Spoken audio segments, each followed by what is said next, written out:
here, and welcome to Sit Back and Chat, ways to understand and improve our mental well-being. Yeah, that's what we're all about here. And this episode is something we could all do with a little bit more of, which is to have more patience. But how? How do you do this? How, darling?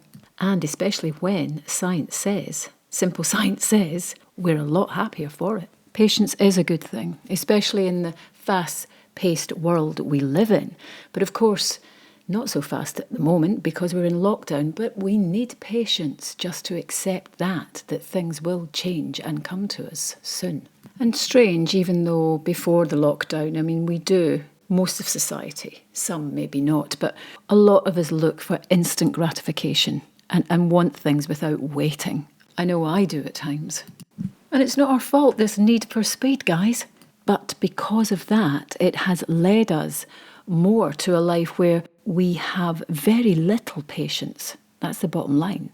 And today, the patience we need now is waiting to be unleashed so that we can fly into the world. And by that, quite literally, actually, when the flights are taking off, we can get a plane somewhere to a different destination. But that's not really the most important thing. It's patience so that you can relax and accept the situation will change. Change will come. It always does. We may not go back to our original state, and I think we know that inside, which can maybe present a little bit of stress or fearfulness. But try and remember that change is a challenge, and we can't really live a fulfilled life without accepting that change a little bit more. It's a rapidly changing world. We know this.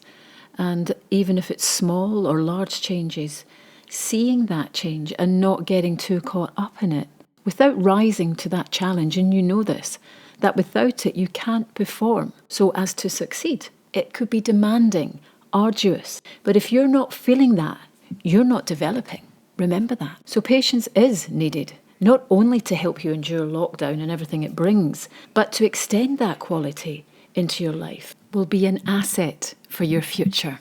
And like many of us, waiting for our current situation to end, please, to reconnecting, hugging, seeing friends, and like a friend of mine, Kyle, who is in Malta, where they're going back to lockdown, like so many other countries. And he says it's like going back to square one. Not good. And here in the UK, we might have to be prepared for a third wave. So instead of getting really frantic and a little bit fearful, I reckon practicing a little bit of patience may well just keep us motivated, because lockdown will happen with or without it. And with it, that's what keeps you motivated. Okay, all that said, 4 little hacks, 4 little ideas to create more patience for you. Here we go. And I must say, and I do this quite regularly, I never really thought about that as teaching patience, but I guess it does. What I've been doing for a while, I make myself wait, and I've been doing that quite deliberately because it's part of being mindful, these different life things I do daily, just in small ways. Just for example, if I want a drink of coffee or tea, whatever, I actually just wait a few extra minutes to drink it, And that's small things, obviously it is. But you begin to gain more patience as you practice that, and then bigger and bigger things within your life. So, in saying that, a study published in Psychological Science, no less, again, shows that waiting for things actually does make us happier in the long run. So I would put that down as number 1, which is make yourself wait a few extra minutes to drink your drink, whatever it might be, and then move on to something bigger. And you will begin to gain more patience as you practice. Alrighty then. So number 2, stop doing things that aren't important, okay? We all have things in our lives that take time away from what really is important. And one way of removing stress from our lives is to stop doing those things. Obviously, it might be somewhat difficult at times, but just take a few minutes, evaluate your week. Maybe some of you do that already, and look at your schedule or your diary from when you wake up to the time you go to sleep.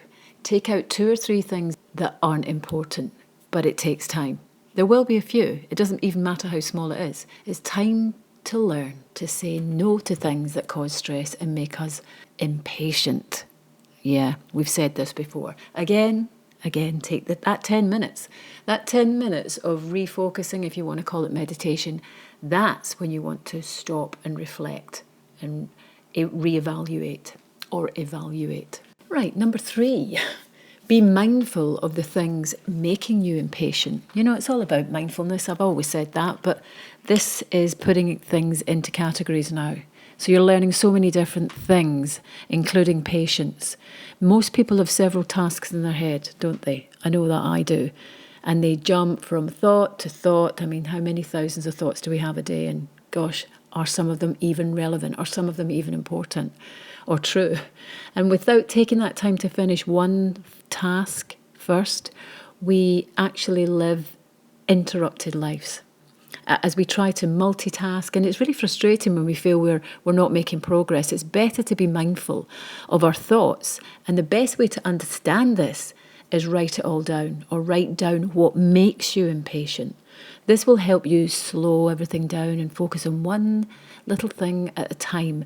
And then, of course, removing those things that stress you out. And number 4, and I think I might have said this on numerous occasions, relax and take deep breaths. You are alive here. You need to look after yourself. Most of all, just relax and take those deep breaths.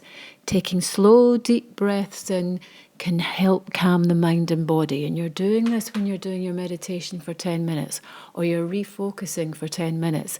This is the easiest way to help ease any impatient feelings you are experiencing. It's all about connecting, and patience is the same thing that you're learning through this breathing. And if breathing doesn't help, I find taking a walk, I've said that before, to clear your head. That can be so helpful in getting refocused on what's important. You know, when I'm feeling a little bit like that, even if it's raining, jump outside. I've said just jump straight outside and it all goes. You know, you're too busy going, my God, I'm getting wet, for God's sakes. But you get my point. The point is to find some time for you each day to decompress. That's all I'm saying, decompress. Sounds good, that. Don't shrink away though, will you? So there you are, four little ideas. But, you know, it all falls back to being mindful, being in the state of awareness of yourself each day, writing things down. We can't live without something stressing us out or some worry or something hitting us. That's the challenge. That's the life. But you can do it. You can be aware, accept it, move on and live through it. It is time that we all slowed down, you know, and practice just that little more patience. We would be less stressed and more mindful as well with that. Kind of like a paradox there, but mindful of the things that stress us out. If that leads to being happier, then isn't it really worth trying all of this? I reckon so. So there we go. Little 10 minutes was that? I don't even know how long that was. But I hope it all helps. And it's just about reconnecting. Some things you probably already know, but it's nice just to connect and know. It reminds you of things to do, and it also reminds you that we're all in it together. So until the next time, guys, off I pop again, and thanks for listening. Remember, subscribe and follow. Thank you. And don't forget, we are all in this together. Stay safe, guys, and speak to you soon.